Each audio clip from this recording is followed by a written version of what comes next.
समय पूर्व ही केंद्रीय गृह मंत्रालय के द्वारा ये निर्देशित किया गया था कि वंदे मातरम को जिस तरीके से हम लोग राष्ट्रगान जनगण मन हम लोग करते हैं, उसी के साथ और उतनी ही इज्जत के साथ खड़े होना अनिवार्य है, सीधा रहना अनिवार्य है। उसको लेके कई गाइडलाइंस जारी की गई थी और जहां जहां पे भी जनगण मन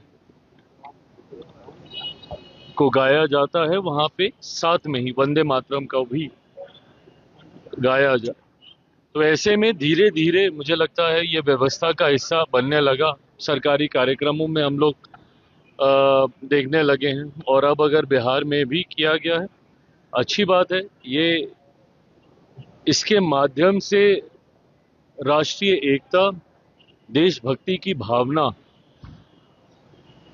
को बढ़ावा मिलता है और ये कई तरीके के जो भेदभाव बच्चों के मन में डालने का प्रयास किया जाता है, उससे हटकर समावेश की, एकजुटता की भावना को ये बढ़ाने का काम करता है। सरकार के द्वारा लिया गया ये फैसला, उसका मेरी पार्टी हम लोग स्वागत करते हैं। दिल्ली में सर पुलिसकर्मी के द्वारा एक बिहारी की गोली मारकर हत्या कर दी गई। ये जितना दुखद है उतना ही निंदनीय भी है। ऐसे में कमिश्नर साहब से भी बात हुई है और आज क्योंकि मैं पिछले 2 दिन से बिहार में ही हूँ और हमारे पार्टी के सांसद कमेटी टूर पे थे, पर वो टूर को आधा छोड़कर आज शाम तक वो पीड़ित परिवार से मिलेंगे। एक बार वो मिलकर आए, परिवार क्या जानकारी उन्हें देता है उसके आधार पर गृह मंत्री जी से भी हम लोग बातचीत करेंगे। इस बात को कतई ही बर्दाश्त नहीं किया जाएगा कि बिहारी होने की वजह से किसी की जान ले ली जाए। मेरी लड़ाई खास तौर पर बिहारी अस्मिता की ही है। जब मैं बिहारी फर्स्ट की बात करता हूं तो मैं जात पात धर्म मजहब से उठकर उस खोए हुए बिहार के गौरव, बिहारी स्वाभिमान की लड़ाई लड़ने की ही बात करता हूं, जो एक समय में बिहारियों की पहचान था। नालंदा यूनिवर्सिटी हम लोग की पहचान था, एक से एक महापुरुषों की धरती, ये हमारी पहचान थी। पर जिस तरीके से कुछ राजनीतिक दल और उनके राजनीतिक रोटियां सेकने की सोच की वजह से बिहार आज बर्बादी की कगार पर धकेलने का काम उनके द्वारा किया गया और जंगल राज बिहार की पहचान बन गया।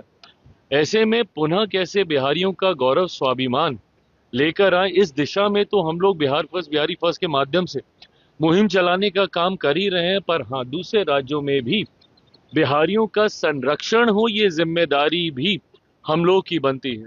मैंने तो बिहारी फर्स्ट में ये प्रावधान भी दिया है कि जितने प्रवासी बिहारी हैं उनके लिए भी एक अलग से मंत्रालय का गठन बिहार में होना चाहिए।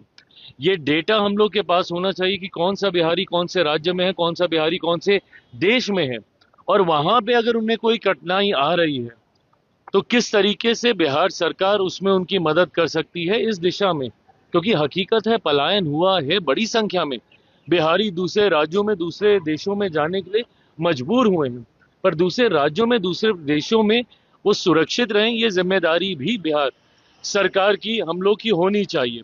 बिहारी फर्स्ट में मैंने इस प्रावधान को जोड़ा है। संभवतः सरकार आगे बढ़ेगी, हम लोग इसको मौजूदा सरकार से भी आग्रह करेंगे कि इस मंत्रालय का, इस व्यवस्था का गठन किया जाए। पर जिस तरीके से एक पुलिसकर्मी के द्वारा ये पूछते ही कि आप कौन से राज्य से हैं और ये कहना कि बिहारी हैं और सीधा उनको गोली मार दी जाती है, इसको कतई बर्दाश्त नहीं किया जाएगा। कार्रवाई हुई है, पर हाँ, पीड़ित परिवार को किस तरीके से न्याय मिले और एक प्रेसिडेंट सेट हो कि भविष्य में कभी कोई गलती से भी बिहारी पहचान को आधार बनाकर आपके साथ किसी तरीके का अत्याचार ना करे, इस बात को सुनिश्चित करने का काम हमारी सरकार, जिसमें दोनों सरकारों की भूमिका रहेगी, केंद्रीय गृह मंत्री जी से भी, क्योंकि ये दिल्ली में हुआ है, और बिहार सरकार के माध्यम से भी, दोनों सरकारें मिलकर इस बात को सुनिश्चित करेंगे। बिहार में मंत्रिमंडल कब गठन होगा सर? बिहार में नए मंत्रिमंडल का चयन कब होगा? बात हुई है? जल्द हो जाएगा, चर्चाएं चल रही हैं। आप सब जानते हैं कि विभिन्न राज्यों में चुनाव था और ये सब हम लोग मान भी रहे थे कि राज्यों के चुनाव एक बार समाप्त होंगे उसके बाद ही हम लोग इस दिशा में हम लोग आगे बढ़ेंगे।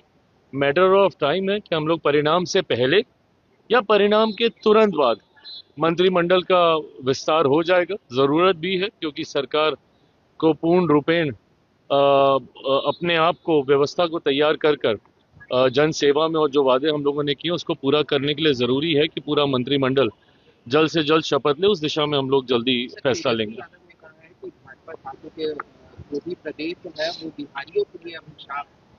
भाई आपने तो बिहार को ही बिहारियों के लिए अभिशाप बना दिया, आप क्या दूसरे राज्यों पे उंगली उठा रहे हैं? बिहार के अगर आज ऐसे हालात हैं, आज अगर एक खगड़िया के लड़के को दिल्ली जाके रहने के लिए मजबूर होना पड़ रहा है तो कौन जिम्मेदार है भाई उसका? आपका दल जिम्मेदार नहीं है, आपके परिवार के लोग जिम्मेदार नहीं है। 90 का दशक कितनी आसानी से ये लोग भूल जाते हैं जब इन्होंने बिहार को बर्बादी की कगार पे लाके खड़ा कर दिया।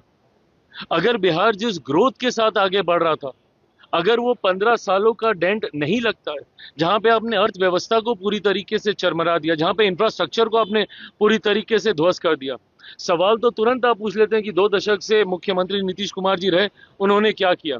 आप खाई देखें जो आप छोड़ के गए थे। किसी एक सामान्य जमीन के ऊपर विकास की इमारत को स्थापित करना आसान होता है, पर उस खाई को पहले भरना, कनेक्टिविटी पूरी तरीके से ध्वस्त कर दी गई थी।